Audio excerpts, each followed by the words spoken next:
जय सूर्यदेव। क्या आप जानते हैं मकर संक्रांति साल का वह एकमात्र पर्व है जो पंचांग से नहीं बल्कि सूर्य की चाल से तय होता है।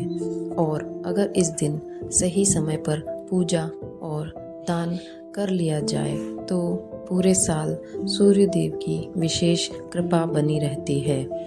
आज के इस वीडियो में हम जानेंगे मकर संक्रांति 2026 की सही तिथि, पूजा का शुभ मुहूर्त, संपूर्ण पूजा विधि और इसकी पावन कथा। मकर संक्रांति 2026 में 14 जनवरी दिन बुधवार को मनाई जाएगी। इस दिन दोपहर लगभग 3:13 पर सूर्य देव धनु राशि से निकलकर मकर राशि में प्रवेश करेंगे। इसी समय को सूर्य संक्रांति का क्षण कहा जाता है और यही समय पूजा दान के लिए सबसे महत्वपूर्ण होता है। अब बात करते हैं सबसे ज़रूरी चीज़ पूजा के शुभ समय की। पुण्यकाल दोपहर 3:13 से शाम 5:45 तक। महापुण्यकाल 3:13 से 4:58 तक। इस समय में किया गया स्नान सूर्य को अर्घ, पूजा और दान अक्षय पुण्य प्रदान करता है। अगर कोई व्यक्ति इस समय पूजा नहीं कर पाता तो सुबह स्नान और सूर्य अर्घ करना भी शुभ माना जाता है। अब जानते हैं मकर संक्रांति की सरल और सही पूजा विधि। सुबह जल्दी उठकर गंगाजल या तिल मिले जल से स्नान करें। साफ वस्त्र पहनकर पूर्व दिशा की ओर मुख करें। तांबे के लोटे में जल, लाल फूल, तिल और थोड़ा गुड़ डालें। सूर्य देव को अर्घ देते हुए यह मंत्र बोलें, ओम सूर्याय नमः। कम से कम 11 या 108 बार बोलना शुभ माना जाता है। इसके बाद घी का दीपक जलाएं और सूर्य चालीसा या आदित्य हृदय स्तोत्र का पाठ करें। मकर संक्रांति पर दान का विशेष महत्व है। इस दिन आप दान कर सकते हैं जैसे तिल, गुड़, खिचड़ी, अन्न, कंबल और वस्त्र। शास्त्रों में कहा गया है मकर संक्रांति का दान कभी नष्ट नहीं होता और जन्म जन्मांतर के पापों को भी कम करता है। पौराणिक मान्यता के अनुसार मकर संक्रांति के दिन सूर्य देव अपने पुत्र शनि देव से मिलने जाते हैं। यह पर्व अहंकार त्यागने, क्षमा करने और संबंध मधुर बनाने का प्रतीक है।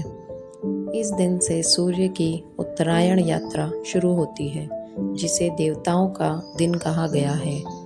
मान्यता है कि इस समय किए गए पुण्य कर्म 1000 गुना फल देते हैं। मकर संक्रांति से नकारात्मक ऊर्जा का अंत, सकारात्मक ऊर्जा का आरंभ होता है। इस दिन सूर्य देव की पूजा करने से रोग दूर होते हैं, मान सम्मान बढ़ता है और जीवन में स्थिरता आती है। मकर संक्रांति कथा। श्रीमद् भागवत के अनुसार सूर्य देव की 2 पत्नियां मानी जाती हैं। एक का नाम छाया और दूसरी का नाम संज्ञा। संज्ञा को भगवान विश्वकर्मा की पुत्री बताया गया है। विवाह के बाद सूर्य के तेज को सहन न कर पाने के कारण संज्ञा ने अपनी छाया को सूर्य के पास छोड़ दिया और स्वयं तपस्या के लिए वन चली गई। छाया से कर्म और न्याय के देवता शनिदेव हुए और संज्ञा से धर्म और न्याय के देवता यमराज हुए। कथा के अनुसार छाया ने अपने पुत्र शनि देव को अधिक स्नेह दिया। सूर्य देव ने छाया को अपनी दूसरी पत्नी संज्ञा के पुत्र यमराज से भेदभाव करते देख लिया था। इस बात से नाराज होकर सूर्य देव ने संज्ञा और उसके पुत्र शनि को अपने से अलग कर दिया था। इससे शनि देव और उनकी माता छाया ने सूर्य देव से आहत होकर उन्हें कुष्ठ रोग का शाप दे दिया था। इसके कारण सूर्य देव का कुछ समय के लिए तेज और प्रभाव कम हो गया। इसी कारण सूर्य और शनि को एक दूसरे का शत्रु ग्रह माना गया है। इसके बाद क्रोध में आकर सूर्य देव ने शनि के घर को जला दिया, जिसे कुंभ राशि कहा जाता है। इस घटना से शनि देव और उनकी माता छाया को भारी कष्ट सहना पड़ा। यह देखकर यमराज अत्यंत व्यथित हुए और उन्होंने अपने पिता सूर्यदेव को समझाया। यमराज की बातों से सूर्यदेव का गुस्सा शांत हुआ और वे शनि के धाम पहुँचे, लेकिन वहाँ सब कुछ जल चुका था। उस समय शनि देव के पास पूजा के लिए केवल काले तिल ही उपलब्ध थे। उन्होंने उन्हीं तिलों से सूर्य देव की विधि पूर्वक आराधना की। शनि का यह विनम्र भाव और भक्ति देखकर सूर्य देव का हृदय पिघल गया। वे शनि की श्रद्धा से प्रसन्न हुए और उन्हें आशीर्वाद दिया कि जब मैं तुम्हारे दूसरे घर यानी मकर राशि में प्रवेश करूंगा, तब धन, अन्न और समृद्धि का संचार होगा। इससे सभी कष्ट दूर होंगे। मान्यता है कि तिल के कारण ही शनिदेव को फिर से वैभव और सम्मान प्राप्त हुआ।